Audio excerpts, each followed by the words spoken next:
Gilles Saucier, comment on définirait? T'es l'artiste derrière l'artiste? Ah, ben, tu sais, qu'est-ce que tu veux dire? C'est-à-dire que c'est toi qui as fait un peu... Ah, ben oui, mais en fait, j'étais responsable de la scénarisation de l'espace. On a choisi ce qu'on allait un peu montrer, puis de faire qu'on comprenne le sens de la chose. Le sens qu'on lui a donné, c'est habiter l'espace, habiter la tête de Denis, au fond, pendant un instant. Fait que les gens qui visitent l'expo, ils voient ce qui l'anime, ce qui fait son travail, de manière à ce qu'on soit capable de faire cette espèce de lien entre les origines de nos idées, parce qu'on ne voulait pas faire une rétrospective, en fait. Parce qu'une rétrospective, c'est un peu didactique. Fait qu'on s'est dit, on va montrer les œuvres dans le présent, puis le présent contient toujours le passé, de toute façon. On dit toujours, on voit toujours qu'est-ce qu'on vient de faire maintenant. Puis, alors, ce qu'on voit, c'est Denis Gagnon maintenant, qui cette expo-là transcende tout son travail de recherche depuis tant d'années. Puis ça, ben, c'est drôle. On a photographié la totalité de son sous-sol parce qu'il travaille chez lui. Et on a redessiné tranquillement chacun des éléments pour comme lui donner un sens, pour l'amener à un autre niveau. On comprenne mieux ça, la texture. Ah oui, tu as le plancher qui est ici. Ici, tu as le plafond. Les murs, où on voit les patrons, les machines à coudre, les différents éléments, un escabeau. Il y a même ses lunettes ici sur la table qu'il avait déposées pour l'occasion. Donc, Et qu'est-ce que tu voulais démontrer en mettant le plan de son atelier? C'est que l'atelier est important et pas important, en fait. Parce que je pense que si Denis avait un grand espace lumineux, quelque part dans un lieu qui lui appartient, ça serait aussi bon. Je veux dire, ce qu'on veut démontrer, c'est que c'est la création qui est importante avant tout. La création, elle se fait dans toutes sortes d'espaces. Son sous-sol à un autre espace, ça fonctionne aussi. Donc, en montrant les détails de son espace, puis en les dessinant, c'est comme si on leur donnait une valeur qu'ils ne semblent ne pas avoir à première vue. C'est comme si on l'avait photographié ou on l'avait amené à un autre niveau. Donc, quand on voit chacun des petits détails de machines à coudre et de fils, de rouleaux de fil qui traînent sur les tables, de sacs de vêtements, tout ça ici appartient à son univers.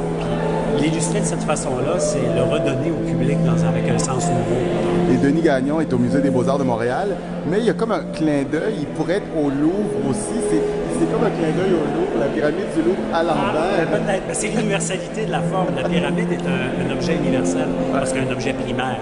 La sphère, le cube, la pyramide. En choisissant la pyramide, c'est comme si je choisissais l'universalité de la forme, puis en projetant sa vie et son travail sur cette pyramide-là, c'est comme si on le transportait ailleurs, d'une manière comme si on reconnaissait le caractère international de son travail. Tout à fait. Et justement, les projections, c'est un peu ces années, ces 10 ans. Oui.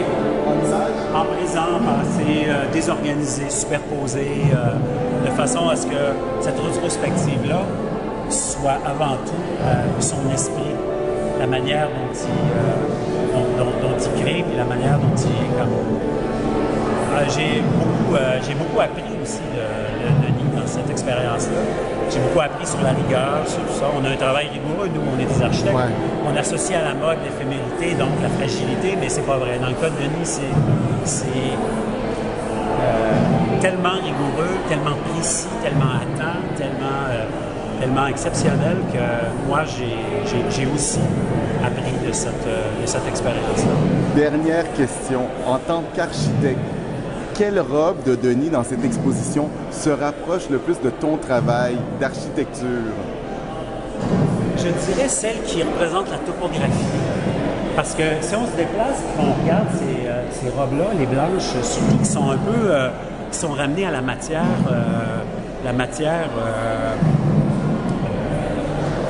dans sa plus brute expression, c'est-à-dire c'est une espèce de fil beige. On voit les formes apparaître comme si la matière qui construit faisait la totalité du travail là-dessus. J'aime bien les robes faites à partir carrément de zipper de l'autre côté parce qu'ils sont topographiques aussi. C'est la juxtaposition des lignes et des matières qui crée la forme. Comme on peut voir dans cette robe-ci, la courbe apparaît simplement par la juxtaposition des lignes.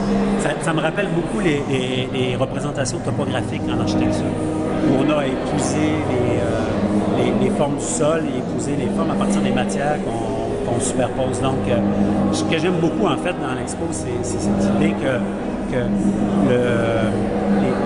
les robes sont créées à partir d'un rapport qu'on a avec l'espace. C'est vraiment ce qu'on essayait de faire. Donc, les deux carrément se superposent pour essayer de faire que l'esprit est compris, qu'on rentre ici. En tout cas, c'est réussi. C'est réussi. On rentre vraiment dans l'univers de Denis Gagnon. Merci beaucoup. Merci.